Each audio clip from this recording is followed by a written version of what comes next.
अवनीश जी, जिस तरीके से यहाँ पर आज तस्वीरें हम देख पा रहे हैं कि एक ही फ्रेम में दो धुर विरोधी दिखाई दे रहे हैं और जो कॉन्फिडेंस उन दोनों के चेहरों पर दिखाई दे रहा है, एक अलग ही चमक नजर आ रही है। कितने आश्वस्त हैं वो इस जीत को लेकर और बीजेपी को कड़ी टक्कर देने को लेकर?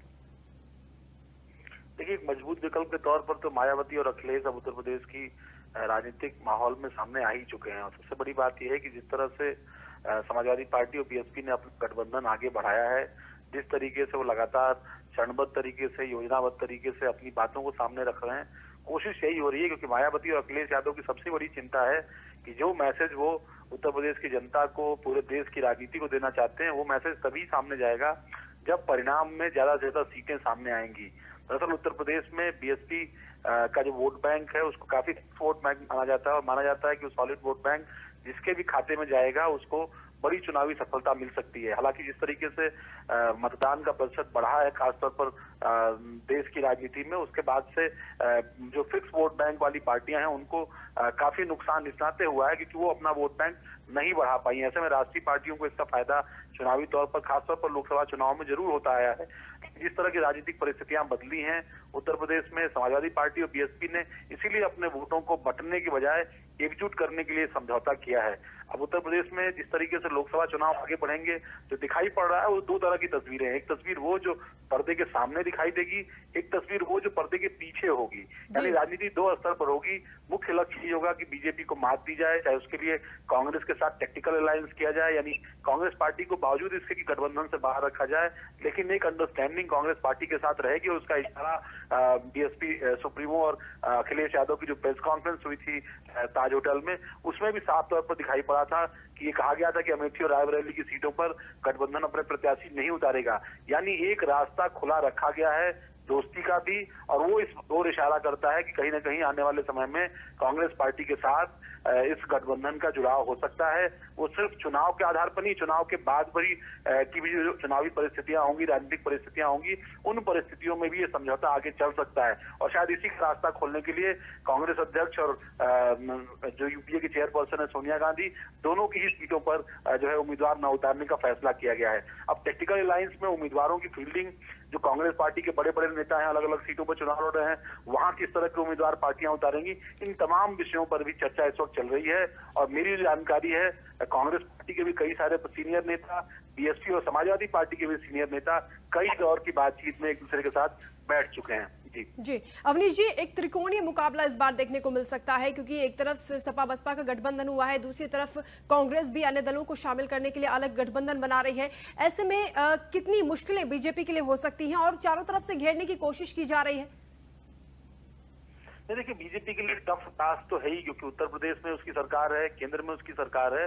लेकिन जिस तरीके की चुनावी सफलता, और सबसे बड़ी बात यह कि राष्ट्रीय स्तर पर बीजेपी के पास नरेंद्र मोदी जैसा चेहरा है, उस चेहरे को काउंटर करने के लिए तमाम सियासी दलों के पास कोई चेहरा नहीं है जो पूरे देश में, पूरे उत्तर भारत में, खासतौर पर हिंदी बेल्ट में एक फिजा बना सके, जो इतनी बड़ी चुनावी रैली को संबोधित करते वक्त एक ऐसा संदेश दे सके जिससे वोटर एकजुट हो सके। तो ऐसे में इन छोटे दलों ने, या फिर जिनका प्रभाव उत्तर प्रदेश, बिहार या इन अलग अलग राज्यों में है, उन दलों ने एकजुट होने का फैसला किया है।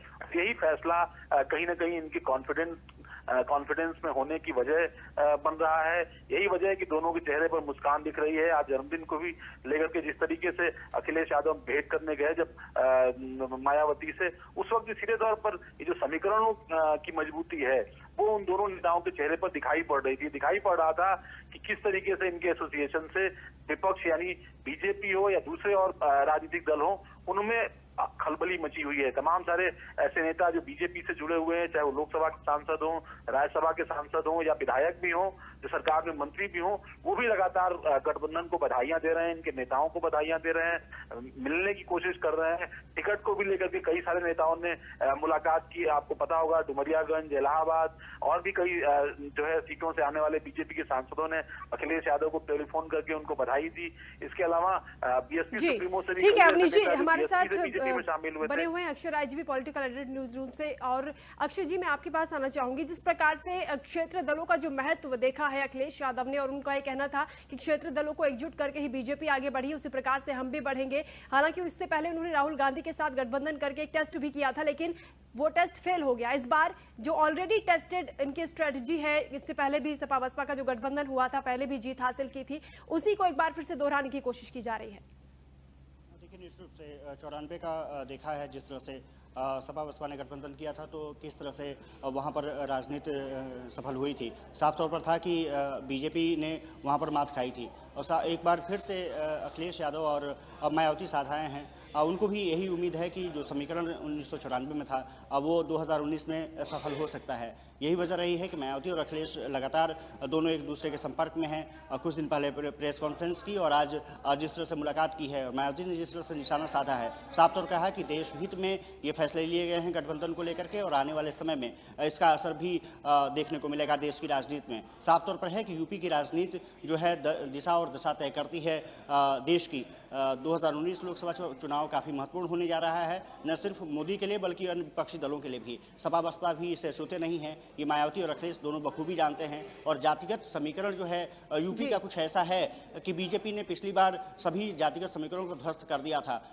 यही वजह रही थी कि 71 सीटें बीजेपी को मिली थी, एनडीए को वहाँ पर 73 सीटें मिली थी। साफ तौर पर है कि बीजेपी के कुछ जो दल हैं, घटक हैं, वो नाराज चल रहे हैं।